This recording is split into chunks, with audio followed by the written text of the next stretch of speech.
My beloved children, listen closely, for what I am about to share with you today holds the power to change everything. Imagine standing at a crossroads in your life, and the decision you make today will alter your path forever. You might not realize it, but there are three critical principles from my word that many of you are not following, and it could cost you everything. Your relationships, your peace, your very purpose in life are at risk because these truths have been ignored. Everything you love, everything you hold dear, could be at risk because these truths have been ignored, neglected, or misunderstood. You may not even know that you're missing them. So stay with me until the very end.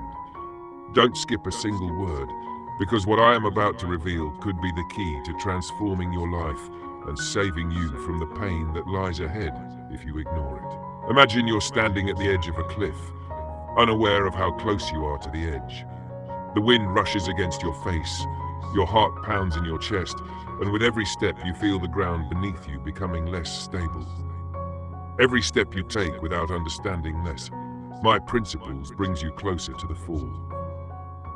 Below lies a chasm so deep that you cannot see the bottom, and every step you take without understanding my principles brings you closer to the fall. But there is a path, a narrow path that leads away from the edge, toward a place of safety, joy, and purpose.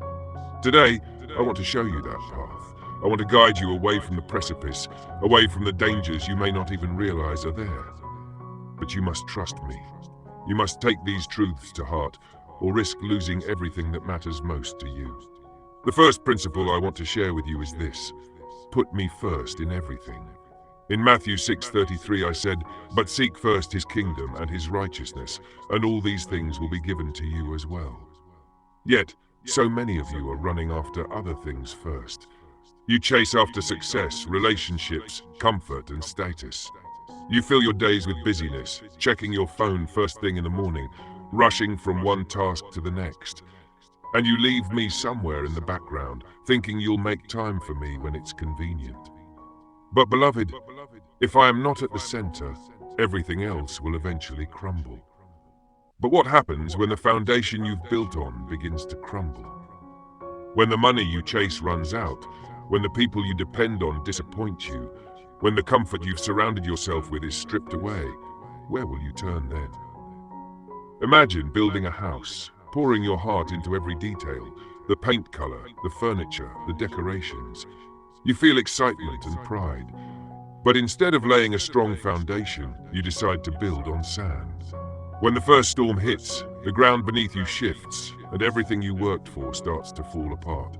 The excitement turns to shock, then despair, as the house collapses.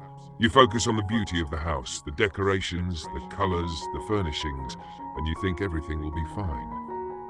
But one day, a storm comes. The rain pours, the wind blows, and because there is no solid foundation, the house falls. My children, your life is like that house. Without me as your foundation, no matter how beautiful your life seems, it will not stand when the storms come. Seeking me first is not just about prioritizing your prayers or reading scripture. It's about making me the cornerstone of every decision, every action, every dream you have. Think of David. He was a shepherd boy, unnoticed by many, but he put me first. When David faced Goliath, he felt the fear that any young shepherd would feel facing a giant. But he didn't depend on his own strength, his own abilities, or the heavy armor that others offered him. He depended on me with unwavering courage, trust, and determination. He knew that without me, even the best armor would fail him. But with me, even a small stone was enough to bring down a giant. He knew that without me, even the greatest armor and weapons would fail him. But with me, even a small stone was enough to bring down a giant. When you put me first, I will be your strength. I will fight your battles. But if you choose to depend on yourself or on the things of this world, you will find yourself facing giants that you cannot defeat alone. Now, the second principle is this: love others as I have loved you. This means loving when it's hard, loving those who have hurt you, and extending grace when it seems impossible. Think about the times someone has wronged you and how difficult it was to open your heart again. That is exactly the kind of love I call you to, a love that transforms hearts, including your own. In John 13:34 I said, "A new command I give you, love one another. As I have loved you, so you must love one another." This isn't just a suggestion, it's a command. But the kind of love I'm talking about is not always easy. It's not about loving those who love you back, or being kind to those who are kind to you. It's about loving those who hurt you, those who misunderstand you, those who may never repay your kindness. I know how hard that can be, but that is the kind of love that changes the world. It's the kind of love that transforms hearts, including your own. Think of the story of the Good Samaritan in Luke 10:25-37. A man was beaten, robbed, and left on the side of the road. As his body bruised and bleeding, his hope fading as each person walked by without stopping. Two people passed him, people who claimed to know me, who claimed to live righteously. They looked at him but chose not to help. Then came a Samaritan, someone looked down upon by others. He stopped, saw the man's pain, and felt compassion. He bandaged his wounds and took him to safety. He loved without expecting anything in return, even when it cost him time, money, and effort. Two people passed him by. People who claimed to know me, who claimed to be righteous. They had their reasons, they were busy, they were afraid, they had other priorities. But then came a Samaritan, a man who was looked down upon by society, and he stopped. He cared for the wounded man, bandaged his wounds, and took him to a place of safety.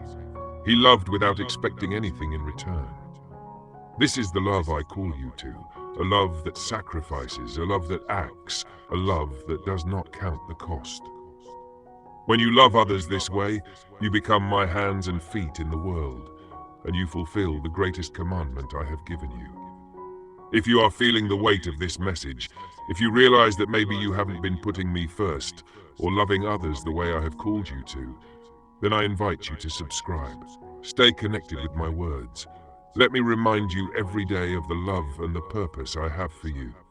Together, we can walk this path, and I will help you put these principles into practice, one step at a time. The third principle is this: trust me with all your heart.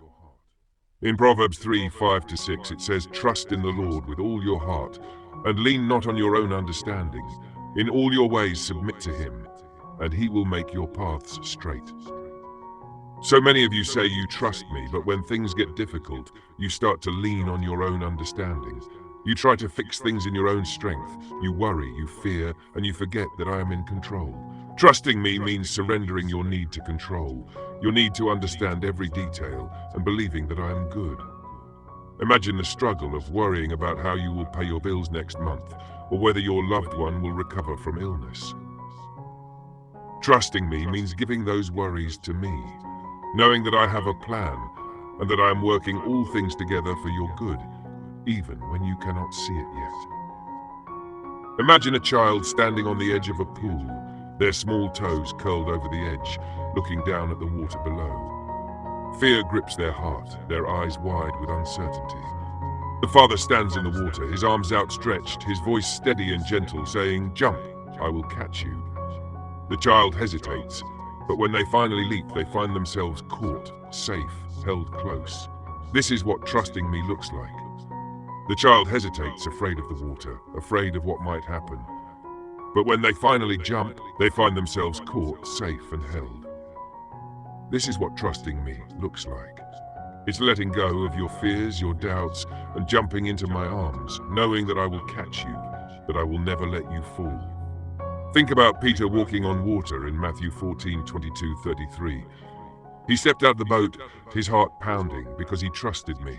For a moment, he was in awe, feeling the impossible beneath his feet, walking toward me.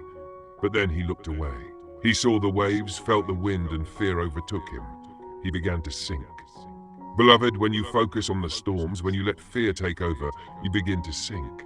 But when your eyes are on me, when your trust is greater than your fear, you will find yourself doing the impossible. As long as his eyes were on me, he walked on water. But the moment he looked at the wind and the waves, he began to sink. Beloved, when you focus on the storms around you, when you let fear take over, you begin to sink. But when you keep your eyes on me, when you trust that I am greater than any storm, you will find yourself doing the impossible. Trusting me with all your heart means not letting fear control you, not letting doubt steal your peace, but knowing that I am always with you, ready to reach out and lift you up. These three principles, putting me first, loving others as I have loved you, and trusting me with all your heart, are not optional. They are the foundation of a life that is full, a life that is abundant, a life that is anchored in me. Ignoring these principles is like building your life on shaky ground. The storms will come, and if you haven't built on a solid foundation, everything you've built will come crashing down. Imagine you are on a ship in the middle of the ocean. The waves rise, each one higher than the last, the wind howling in your ears, salt spray stinging your face. You feel lost, your heart heavy with fear as the darkness surrounds you. But then, in the distance, you see a lighthouse, a steady, unwavering light that cuts through the chaos and guides you to safety. But then you see a lighthouse, a steady light that guides you to safety. I am that light, beloved. My principles are that light. If you ignore them, you will find yourself lost at sea, tossed by the waves, unsure of where to go. But if you follow the light, if you hold on to these truths, I will guide you safely to shore. If this message is speaking to your heart, if you feel that you need to make a change, I invite you to like this message. By liking it, you are making a small but significant step towards transformation. You are also encouraging others who may be struggling, letting them know that they are not alone in this journey. By liking it, you are making a commitment to put these principles into practice, to seek me first, to love others, and to trust me completely. Let this be the first step toward a life that is rooted in my love and my purpose for you. And now, I ask you to take another step. Leave a comment below and write, "I will follow God's principles," as a declaration of your commitment to live according to my word. If you feel led, share a specific principle that you find challenging. By sharing, you not only commit to change, but also encourage others, reminding them that they are not alone in their struggles. By sharing these words, you are not only making a commitment to yourself, but also encouraging others who are on this journey with you. You are reminding them that they are not alone, that together you are striving to live the life